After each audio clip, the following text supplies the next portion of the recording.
할렐루야. 사랑하는 성도 여러분, 3월 24일 수요일 아침입니다. 오늘 하루도 성령의 인도하심을 따라 삶의 자리가 어디든지 거기에서 하나님의 일을 감당하는 복된 한 날 되시기를 예수님의 이름으로 축복합니다. 오늘 우리가 함께 생각할 말씀을 사도행전 1장 1절에서 5절 한 번 더 생각하겠는데, 사도행전은 누가가 데오빌로에게 예수 그리스도를 소개하는 글이지요. 데오빌로여, 내가 먼저 쓴 글에는 무릇 예수께서 행하시며 가르치시기를 시작하신부터 그가 택하신 사도들에게 성령으로 명하시고 승천하신 날까지의 일을 기록하였노라. 그가 고난 받으신 후에 또한 그들에게 확실히 많은 증거로 친히 살아계심을 나타내사 40일 동안 그들에게 보이시며 하나님 나라의 일을 말씀하시니라. 사도와 함께 모이사 그들에게 분부하여 이르시되 예루살렘을 떠나지 말고 내게서 들은 바 아버지께 약속하신 것을 기다리라. 요한은 물로 세례를 베풀었으나 너희는 몇 날이 못 되어 성령으로 세례를 받으리라 하셨느니라. 아멘. 말씀드렸던 것처럼 이 사도행전은 의사인 누가가 데오빌로에게 예수 그리스도를 소개하는 글이지요. 오늘 여기 사도행전을 쓰기 전에 먼저 누가복음을 기록했습니다. 그래서 여기 1절 말씀에 데오빌로여, 내가 먼저 쓴 글에는, 여기 먼저 쓴 글은 누가복음이에요. 그럼 누가복음은 어떤 내용이 있다고 말합니까? 2절 말씀, 그가 택하신 사도들에게 성령으로 명하시고 승천하신 날까지의 일을 기록하였노라. 예수님께서 이 땅에 계시는 동안 택하신 사도들에게 성령으로 명하시고 승천하신 날까지의 모든 일들을 기록한 것이 누가복음이라는 거죠. 그러니까 이 땅에서의 예수님의 생애를 기록했는데, 왜 예수님의 생애를 기록했을까요?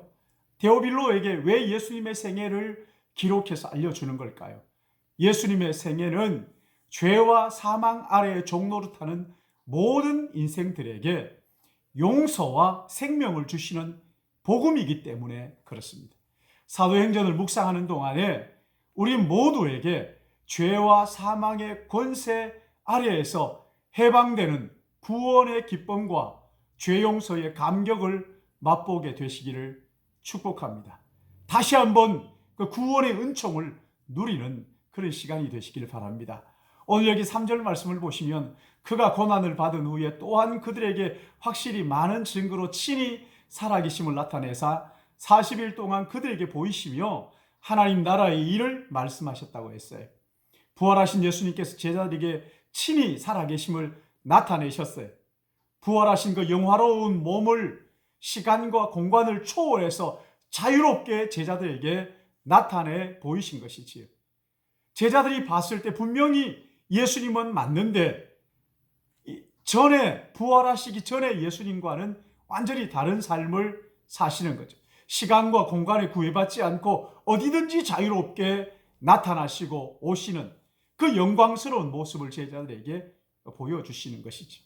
지금까지 예수님을 알고 있었지만 그러나 한 번도 경험해 보지 못한 독특한 부활의 영광의 몸을 제자들이 경험하게 된 거예요.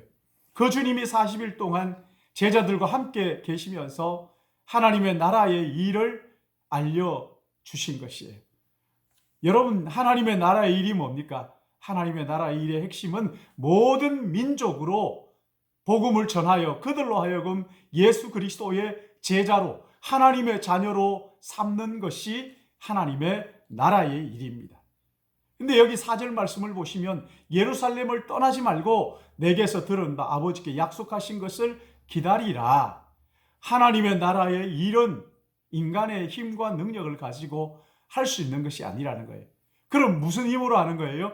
성령의 능력으로 아버지의 약속하신 것을 받아서 그 일을 감당할 수 있다.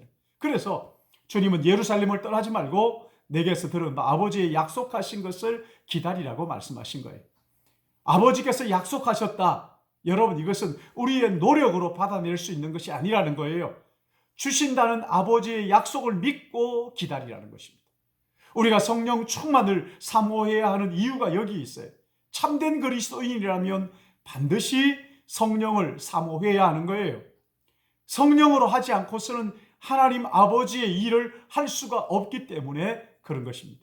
여기 5절 보시면 그럼 어떻게 성령을 받습니까?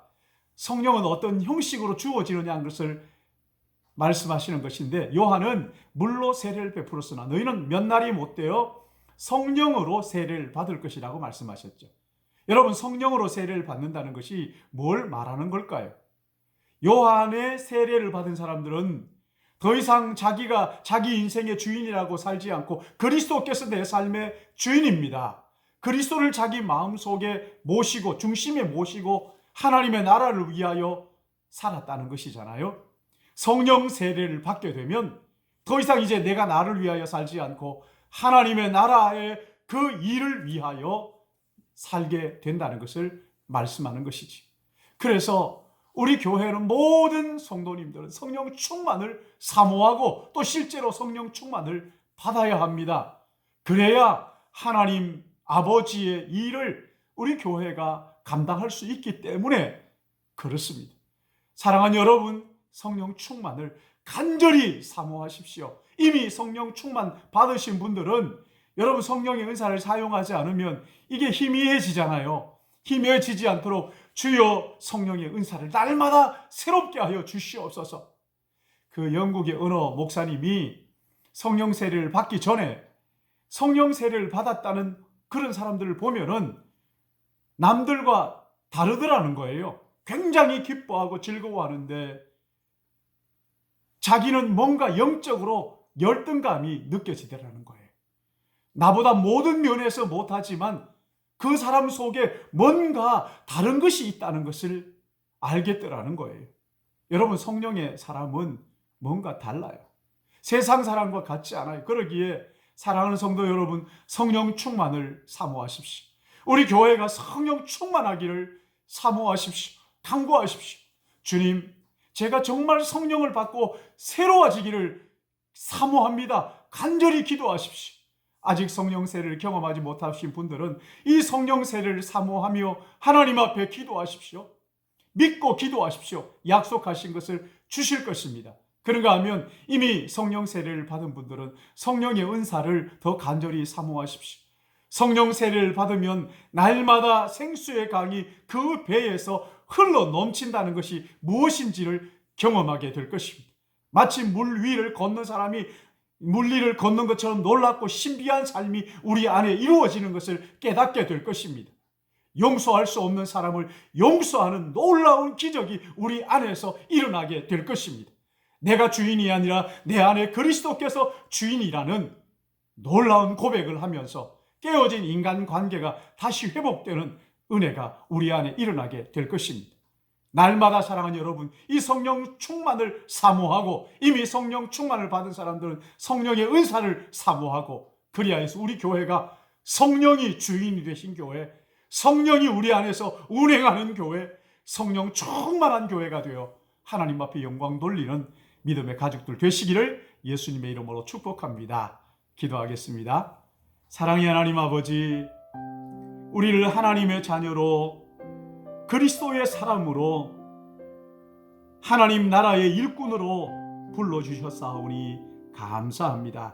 주님, 그러나 우리가 이 일을 감당하기 위하여 성령 충만을 주님 우리가 받아야 아버지의 일을 감당할 수 있겠사오니 아버지의 약속하신 성령을 아버지 하나님 아직 성령 체험이 없는 분들에게는 성령 체험을 허락하여 주시옵시고 이미 성령 체험이 있으신 분들에게는 성령 충만을 허락하여 주시고 성령 충만 받으신 분들에게는 성령의 은사를 허락하여 주셔서 하나님 아버지의 일, 한 영혼을 그리스도 앞으로 인도하는 이 영광스럽고 복된 일을 힘껏 감당할 수 있도록 우리의 삶의 자리가 어느 곳이든지 거기에서 성령의 사람으로 살아갈 수 있도록 그 배에서 생수의 강이 흘러 넘침으로 말미암아 내가 만족하는 것이 아니라 내 주위에 있는 사람들까지도 만족하게 하는 하나님의 사람들이 되도록